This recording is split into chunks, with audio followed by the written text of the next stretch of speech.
नमस्कार जय Jagannath बाबुलुसी blog channel को आपण मानक स्वागत। आशा करुच्ची आपण माने समस्ते भलरे थिबे और खुशी रे थिबे। आज मु आपण मानक पई सुंदर टिप्स वीडियोटी नै आछि जाकि आपण मानक बहुत भल लागिवो। घर काम पई आपण बहुत समय देई थांती।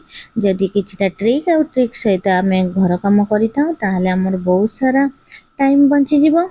आशा करुच्ची वीडियोटी भल लागिवो। जदि भल लागिवो निश्चित भाबे लाइक कमेंट करिवे। लाइक कमेंट करने सहित आपण सांग मानक सहित शेयर करेंगे। ताले चलन देखिए मोर फास्ट टिप्स। आमे माने समस्ते चाह चंकारे चाह छाणी थाउ आउ कई क्षीर मध्य छाणी थांती। आमे केवल एतिकिरे रोषे घरे यूज करि थाउ हेले एहार गोटे सुंदर यूज अछि। चलंतु देखिबा। आपण माने जेते बेले तरकारी करी रखि देउ थांती देखिबे तरकारी तळको किछि बाली बाली बाहरी थाए। आपण भाबुथबे एहा कोन पई होई थाए। देखंतु मु एठी जीरा नैछि। आपण जेते बेले जीरा हेउ बा फुटण हेउ तरकारी यूज करूछंती ता पूर्वरु आपण छणा साहाय्य चलाई नियंतु। आपण केबे छणा साहाय्य चलाइबारे यूज कर नथिबे। ए जीरा पैकेट हेबा पूर्वरु मु एला जीरा के चलाइबा परे एते सारा बाली रहि जाय। देखंतु सेति पई ए बाली को जेते बेले हम तरकारी रे पड़ी थाए तरकारी बालिया लागि थाए। तो सेति पई जेते बेले आपण मार्केट रु जीरा आनुछंती बा फुटण आनंतु आपण ताको एपरि भाबरे छणा साहाय्य चलाई नियंतु आ तापरे स्टोर करन। चलंतु देखि नै जिबा सुंदर टिप्स और ट्रिक्स रे वीडियोटी को।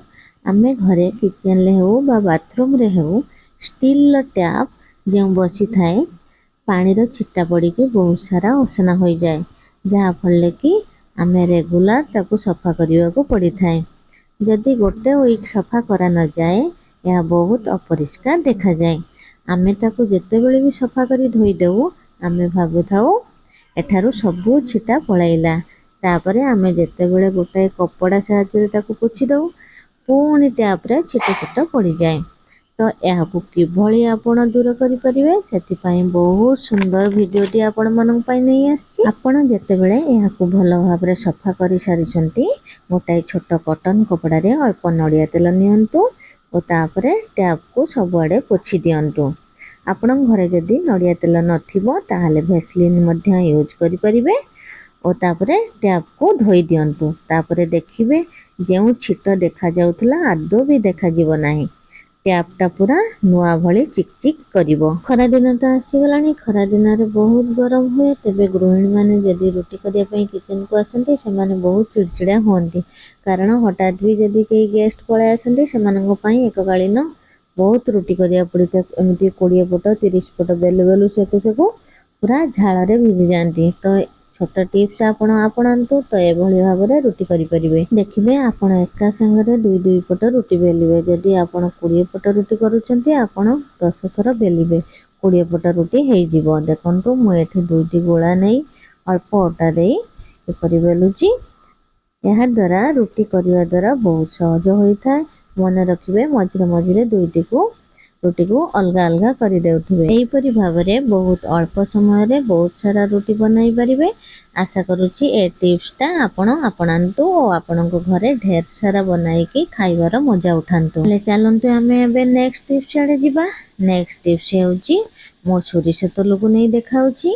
आपण माने देखिथिबे तेल तळे पड़ी गले पोछिबा को भारी टेंशन हो जाए कहीं ना तेल पोछिले चारिआडे हो जाई थाए।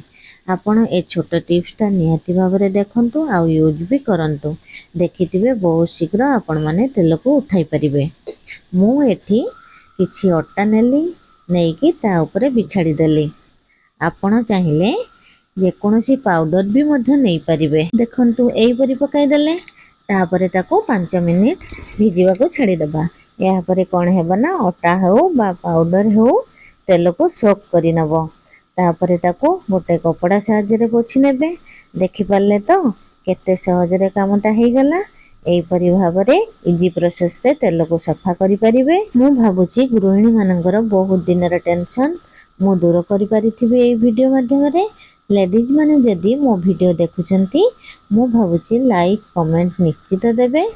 देखि परथिबे संग माने एठी मो खंडे कॉटन कपड़ा नेछि आउ ताको कैंची साहाय्य रे एभली भाबरे ताको काट नेउछि।